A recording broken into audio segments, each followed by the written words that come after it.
السلام علیکم لسنرز، میں ہوں آپ کی ہوسٹ نیلم، اور نیلم آپ کو اپنے چینل میں ویلکم کرتی ہے۔ شروع کرتے ہیں آج کی ویڈیو اللہ پاک کا نام لے کر، جو انتہائی عالی رتبہ اور بہت جلیل القدر ہیں۔ آپ سب لوگ کیسے ہیں؟ میں امید کرتی ہوں کہ آپ سب لوگ خیریت سے ہوں گے، اور بڑھتے ہیں آج کی سٹوری کی طرف۔ یہ سٹوری ہمارے ساتھ شیئر کی ہے ہمارے ریگولر لسنر وقاص احمد نے۔ وقاص بتاتے ہیں یہ سٹوری ایک گاؤں کے لڑکے کی ہے جو کہ چنچی رکشہ ڈرائیور تھا، اور وہ اکثر اپنے کام کے سلسلے میں جو کہ وہ چنچی چلاتا تھا، وہ رات کو لیٹ واپس آیا کرتا تھا۔ ایک دن دوپہر کا ٹائم تھا، اس کو ایک گاؤں سے دوسرے گاؤں میں سواریوں کو لے کر جانا تھا۔ اس کے پاس ڈھیر سارے پیسنجر تھے، اور سواریوں کو وہاں اتارتے اتارتے وہ کافی لیٹ ہو گیا۔ دوپہر کا ٹائم تھا اور اس کو کافی بھوک لگی ہوئی تھی، وہ کھانا کھانا چاہتا تھا۔ جیسے ہی وہ ایک ہوٹل پہ رکا، اس نے کھانا کھایا، اور کھانا کھانے کے بعد وہ واپس اپنے گھر کی طرف جانے لگا تو ٹائم مغرب کا ہو چکا تھا۔ ابھی وہ ایک سڑک سے گزر رہا تھا کہ اچانک سے اس کو محسوس ہوا کہ اس کے چنچی کے جو نیچے ٹائر ہیں بہت بھاری کوئی چیز آئی ہے۔ وہ بہت زیادہ حیران ہوا کہ آخر نیچے کیا چیز آئی ہے، لیکن اس نے اس چیز کو اگنور کیا اور وہ دوبارہ چنچی رکشے کو چلانے لگا۔ جیسے ہی وہ رکشے کو چلانے لگا تو تھوڑی دیر کے بعد اس کو محسوس ہوا کہ رکشے کے نیچے دوبارہ سے کوئی بھاری چیز آئی ہے، اور وہ بھاری چیز جو بھی ہے اس کے ٹائر کے ساتھ ٹکرائی ہے۔ اب کی بار اس نے رکشے کو روکا، اور روک کر اس نے اتر کے دیکھا تو ٹائر کے نیچے خون تو لگا ہوا تھا، لیکن ادھر ادھر کوئی بھی چیز نہیں تھی۔ اس نے سمجھا کہ شاید جو بھی چیز تھی وہ کچھ چھوٹا سا جانور ہوگا جو کہ زخمی ہو گیا ہے، اور سائڈ پہ یہ جو جنگل بنے ہوئے ہیں شاید وہ ادھر چلا گیا ہو۔ اسی بات کو سوچتے ہوئے اس نے رکشے کو دوبارہ سٹارٹ کیا اور وہ اپنے گھر کی طرف چل پڑا۔ جیسے وہ گھر گیا تو رات کو اس کی طبیعت اتنی شدید خراب ہو گئی کہ اس کو وامٹنگز اور ڈھیر سارا بخار ہو گیا۔ اس کو بہت ہائی فیور ہونے کے بعد اس نے صبح اپنے گھر والوں کو یہ ساری بات بتائی، اور انہی دنوں میں اس کو عجیب و غریب ایک کالا سا سایہ نظر آتا تھا، اور اس کا جو بخار تھا وہ ٹوٹنے کا نام ہی نہیں لے رہا تھا، اور وہ بخار اتنا سخت قسم کا تھا کہ اس میں اس کو وامٹنگز بھی ہوتی تھی۔ اب اس کے گھر والوں نے یہی سوچا کہ کیوں نہ ہم کسی مولوی صاحب کو چیک کروایا جائے کہ آخر ایسا کیا ہوا ہے جس کی وجہ سے اس کا بخار ٹھیک ہی نہیں ہو رہا، ہمیں تو یہ کوئی اور معاملہ لگتا ہے۔ وقاص بتاتے ہیں جب ان کو مولوی صاحب کے پاس لے جایا گیا تو مولوی صاحب نے بتایا کہ ان کے اوپر کسی چیز کا سایہ ہے۔ انہوں نے کافی تعویذ وغیرہ دیے، لیکن ان تعویذوں سے بھی اس شخص کو آرام نہیں آیا۔ اس کے بعد انہوں نے یہی ڈیسائیڈ کیا کہ کیوں نہ اب ہم کسی عامل سے رابطہ کریں۔ جب انہوں نے کسی عامل صاحب سے رابطہ کیا اور عامل کو گھر لے کر آئے تو انہوں نے اس کو سارا چیک کیا۔ چیک کرنے کے بعد انہوں نے بتایا کہ جب یہ رکشہ چلا رہا تھا تو اس کے رکشے کے نیچے ایک جن کا بچہ آ گیا تھا جو کہ بہت برے طریقے سے زخمی ہو گیا ہے۔ اب وہ جن اس کے ساتھ ہم کلام ہوئے، اور انہوں نے بتایا کہ ہم اس شخص کو نہیں چھوڑیں گے، ہم اس کو جان سے مار دیں گے، جیسے اس نے ہمارے بچے کو زخمی کیا ہم اس کے ساتھ بھی ایسا ہی کریں گے۔ تو وہ جو عامل تھے انہوں نے کہا کہ آپ کے گھر کے ساتھ اگر کوئی خالی جگہ ہے تو آپ مجھے بتائیں، میں ادھر بیٹھ کر کچھ دن عمل کروں گا۔ یہ عمل 7 دن کا ہوگا، اگر تو 7 دن کے اندر اندر یہ ٹھیک ہو گیا تو سمجھیں کہ یہ بچ جائے گا، اگر 7 دن کے اندر ہمیں کامیابی نہ ملی تو پھر اس کی جان کو شدید خطرہ ہے، ہو سکتا ہے کہ وہ اس کی جان ہی لے لیں۔ اب وہ جو شخص تھا اس کو مسلسل کالا سایہ نظر آتا تھا جو کہ اس کو بہت زیادہ ڈراتا تھا، وہ بہت زیادہ خوفناک سا تھا۔ ابھی وہ جو عامل صاحب تھے انہوں نے 3 دن کا ہی عمل کیا تھا کہ تیسرے دن اس کی طبیعت میں سدھار آ گیا۔ سدھار آنے سے وہ بتاتا ہے کہ مجھے محسوس ہوتا تھا جو تعویذ پینے کے لیے اور گلے میں ڈالنے کے لیے مجھے عامل صاحب نے دیے تھے، اس سے میری طبیعت کافی ٹھیک ہو گئی ہے۔ جیسے 7واں دن آیا تو ان جنہوں نے کہا کہ آپ چھوٹا گوشت لیں اور اس کو اپنے سارے جو محلہ ہے اس میں بانٹ دیں، اور بانٹنے کے بعد جو باقی گوشت ہے اس کو اسی خالی پلاٹ میں پھینک دیں۔ انہوں نے اسی طرح کیا، اور اس کے بعد اس کی طبیعت بہت زیادہ ٹھیک ہوئی اور وہ ماشاءاللہ بالکل ٹھیک ہیں. انہوں نے وہ گوشت بھی بانٹا اور وہ جو باقی گوشت تھا انہوں نے اس خالی پلاٹ میں پھینک دیا. اب وہ اللہ کا شکر ادا کرتا ہے اور بہت خیال سے وہ رکشے کو چلاتا ہے، اور اس نے اپنے رکشے میں بھی تعویذ لگائے ہوئے ہیں کہ اللہ پاک اس کو اس بری مخلوق سے بچا کر رکھے اور ہم سب کو بھی اللہ پاک بچا کر رکھے. تھینک یو وقاص، آپ کی سٹوری بہت اچھی تھی. بڑھتے ہیں ایک اور خوفناک سٹوری کی طرف.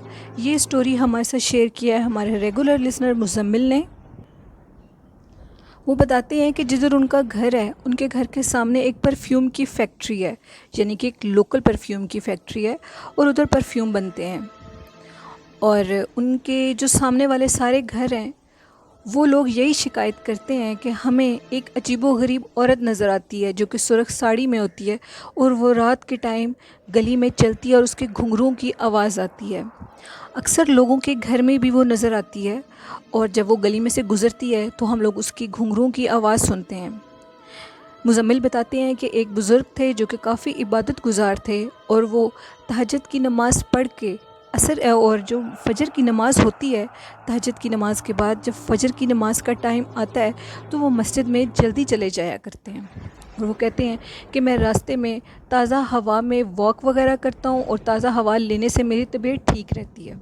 ایک دن وہ بزرگ تہجد کی نماز پڑھ کے انہوں نے دیکھا کہ باہر موسم بہت اچھا ہے اور وہ باہر نکل گئے چہل قدمی کے لیے محلے میں، کیونکہ وہ جو فیکٹری تھی پرفیوم کی وہ بھی ایک بہت بڑا گھر تھا جہاں پہ پرفیوم بنتے تھے، وہ ان کے گھر کے بالکل سامنے تھا. انہوں نے جیسے تہجد کی نماز ادا کی اور وہ باہر گلی میں چہل قدمی کے لیے پھرنے لگے تو وہ کیا دیکھتے ہیں کہ دور سے ایک عورت آ رہی ہے جس کا دور سے بھی کافی لمبا قد ہے اور اس کے گھنگروں کی آواز بہت دور سے ان کو سنائی دے رہی ہے اور وہ سامنے چلتی ہوئی نظر بھی آ رہی ہے. انہوں نے یہ ساری باتیں سنی تو ہوئی تھیں، لیکن انہوں نے جب اس چیز کو دیکھا تو وہ جلدی سے اپنے گھر کے اندر چلے گئے. انہوں نے اپنے جو دروازہ تھا لوہے کا اس کی سائڈ سے انہوں نے دیکھا تو وہ عورت ان کے گیٹ کی طرف ہی مسلسل دیکھ رہی تھی. ان کو محسوس ہو رہا تھا کہ جیسے اس کی آنکھیں اس سوراخ میں سے ان کو دیکھ رہی ہیں. وہ کہتے ہیں کہ وہ بہت عجیب و غریب حلیے کی ایک عورت تھی جو کہ انتہائی بدصورت تھی. اس کا فیس جلا ہوا نہیں تھا لیکن وہ بہت بدصورت تھی. اس کے پاؤں میں بہت بڑے بڑے گھنگرو بندھے ہوئے تھے اور وہ میرے سامنے چلتی ہوئی اس گھر میں جا کر وہ اس بند گیٹ میں سے گزر کر اندر چلی گئی. وہ بزرگ بتاتے ہیں کہ میں اتنا زیادہ ڈر گیا تھا کہ اس دن کے بعد میں نے تہجد کی نماز کے بعد اکثر جو میں باہر چہل قدمی کرتا تھا میں نے وہ کرنی چھوڑ دی اور جو میں فجر کی نماز تھی اس کے لیے بھی جب بہت زیادہ لوگ گلی میں سے گزرتے تھے میں تب جاتا تھا. مزمل کہتے ہیں کہ یہ سٹوری وہ ہماری گلی کے جو بزرگ ہیں انہوں نے ہم لوگوں کو سنائی اور میں نے آپ کے ساتھ شیئر کی. مزمل بتاتے ہیں کہ وہ جو بھی چیز ہے اس کی آوازیں بھی آتی ہیں، کبھی وہ بہت خوبصورت عورت کے روپ میں ہوتی ہے اور کبھی وہ ایک بوڑھی مائی کے روپ میں بھی لوگوں کو ان کے گھر کی سیڑھیوں سے اترتے ہوئے دکھائی دیتی ہے. اور وہ کہتے ہیں کہ جس گھر میں چھوٹا یا بڑا گوشت بنا ہو محلے والے بتاتے ہیں کہ وہ باقاعدہ آ کر اپنا حصہ لیتی ہے. ان لوگوں کی جو ہنڈیاں ہوتی ہے اس میں سے سالن بھی کم ہوتا ہے، جو روٹیاں ہوتی ہیں وہ بھی کم ہو جاتی ہیں. یہ جو بھی چیز ہے یہ ہمیں نقصان نہیں دیتی، لیکن یہ کئی سالوں سے ہمارے محلے میں آباد ہے. ہم نہیں جانتے کہ وہ چڑیل ہے، پری ہے یا جو بھی چیز ہے، لیکن وہ جو بھی ہے وہ ہمیں نقصان نہیں دیتی لیکن اپنے ہونے کا احساس ضرور دلاتی ہے اور وہ ہمارے سامنے بھی آتی ہے. مزمل بتاتے ہیں وہ جن کے گھر میں رہتی ہے وہ جہاں پہ پرفیوم والی فیکٹری ہے اس کے ساتھ ایک چھوٹا سا گھر ہے، ان کے گھر میں وہ رہتی ہے اور ان لوگوں نے اپنے گھر کا ایک کمرہ خاص اس کے لیے ہی رکھ دیا ہے اور اس کمرے کی وہ خاصی اچھی صفائی کراتے ہیں. اور صفائی کرانے کے بعد وہ دیکھتے ہیں کہ جیسے ہی وہ اس کمرے میں انہوں نے ڈھیر سارے لوہے کے برتن جوڑے ہوئے ہیں. اکثر ان برتنوں کی جو جوڑنے کی ترتیب ہے وہ بدلی ہوئی ہوتی ہے اور وہ باقاعدہ وہ چیز محلے کے کئی گھروں میں سے اپنا حصہ لیتی ہے اور جس کے گھر میں سے وہ زیادہ حصہ لیتی ہے مزمل کے اکارڈنگلی اس گھر والوں کے بخت بہت زیادہ ہوتے ہیں اور ان کو بہت زیادہ کامیابی ملتی ہے. یہ مزمل کی سٹوری تھی. تھینک یو مزمل، آپ کی سٹوری بہت اچھی تھی، ہمیں بہت اچھی لگی. بڑھتے ہیں ایک اور خوفناک سٹوری کی طرف. یہ سٹوری ہمارے ساتھ شوکت نے شیئر کی ہے جو کہ اسلام آباد کے رہائشی ہیں. شوکت بتاتے ہیں کہ میں جو جاب کرتا ہوں مجھے واپسی پہ کافی دیر ہو جاتی ہے میں لیٹ نائٹ واپس آتا ہوں. اکثر جب میں لیٹ نائٹ واپس آتا ہوں تو راستے میں کافی جو درخت وغیرہ ہیں اسلام آباد میں نے ایک دفعہ دیکھا کہ ایک درخت پہ بہت زیادہ روشنی نظر آ رہی تھی. میں نے تھوڑے اس درخت کے قریب آ کر اپنی گاڑی کو روکا تو میں کیا دیکھتا ہوں کہ ایک عجیب سی روشنی ہے اور اس روشنی کے اندر ایک بزرگ بیٹھے ہوئے ہیں. ان بزرگ کی بہت زیادہ سفید باریش داڑھی ہے اور ان کے سر کے اوپر سبز رنگ کا عمامہ ہے. میں یہ سب کچھ دیکھ کر بہت زیادہ حیران ہوا اور پہلے میں نے سوچا کہ جیسے لوگ چلہ کشی کرتے ہیں شاید کچھ ایسا سا واقعہ ہے. میں ان کو دیکھتا ہوں یا ان سے پوچھتا ہوں کہ یہ ایسے کیوں کریں. ابھی میں یہ سوچ ہی رہا تھا.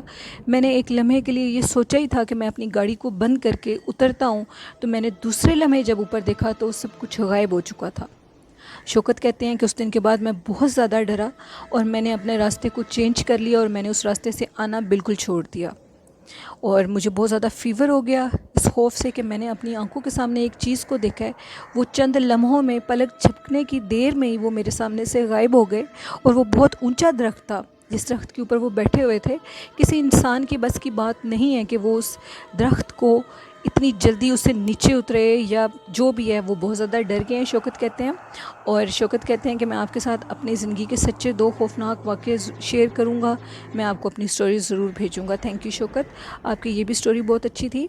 اور لسنرز, کبھی بھی لیٹ نائٹ کوشش کریں کہ آپ لیٹ نائٹ واپس مت آئیں اور نہ ہی لیٹ نائٹ باہر ڈرائیونگ کے لیے جائیں, کیونکہ یہ چیزیں اپنا وجود رکھتی ہیں اور یہ اپنا احساس بھی دلاتی ہیں اور کچھ لوگوں کو تو یہ نظر بھی آ جاتی ہیں. میں تو ہمیشہ اللہ پاک سے دعا مانگتی ہوں کہ یہ چیزیں مجھے کبھی بھی نظر نہ آئیں اور نہ ہی آپ لوگوں کو کبھی نظر آئیں, کیونکہ ان کا نظر آ جانا بھی بہت خوفناک ہوتا ہے. مجھے تو ان چیزوں سے ڈر لگتا ہے, لیکن میں شوق رکھتی ہوں کہ مجھے ایسی سٹوریز کا پتہ لگے. اسی لیے میں نے یہ چینل بنایا کہ میں آپ لوگوں کے ساتھ بھی اپنی اور باقی لوگوں کی سٹوریز شیئر کیا کروں. اب بڑھتے ہیں ایک اور خوفناک سٹوری کی طرف. یہ سٹوری تھوڑی عجیب سی ہے اور ہمارے لسنر نے جنہوں نے ہمارے ساتھ شیئر کیا انہوں نے اپنا نیم آن ایئر کرنے سے منع کیا ہے. وہ بتاتے ہیں کہ یہ سٹوری ان کے پردادا کی زندگی سے منسلک ہے. یہ سٹوری کتنی سچی ہے یہ اللہ ہی بہتر جانتا ہے. وہ بتاتے ہیں کہ یہ کافی سالوں پہلے کی بات ہے. یہ سٹوری انہوں نے اپنے ابو سے سنی اور وہ کہتے ہیں کہ یہ میرے پردادا کی سٹوری ہے. پہلے وقتوں میں لوگ پیدل حج کے لیے جایا کرتے تھے اور وہ اپنا قافلے کے ساتھ ہوتے تھے اور اسی طرح ان کے دن گزر جاتے تھے اور وہ پہنچ جاتے تھے حج کے لیے.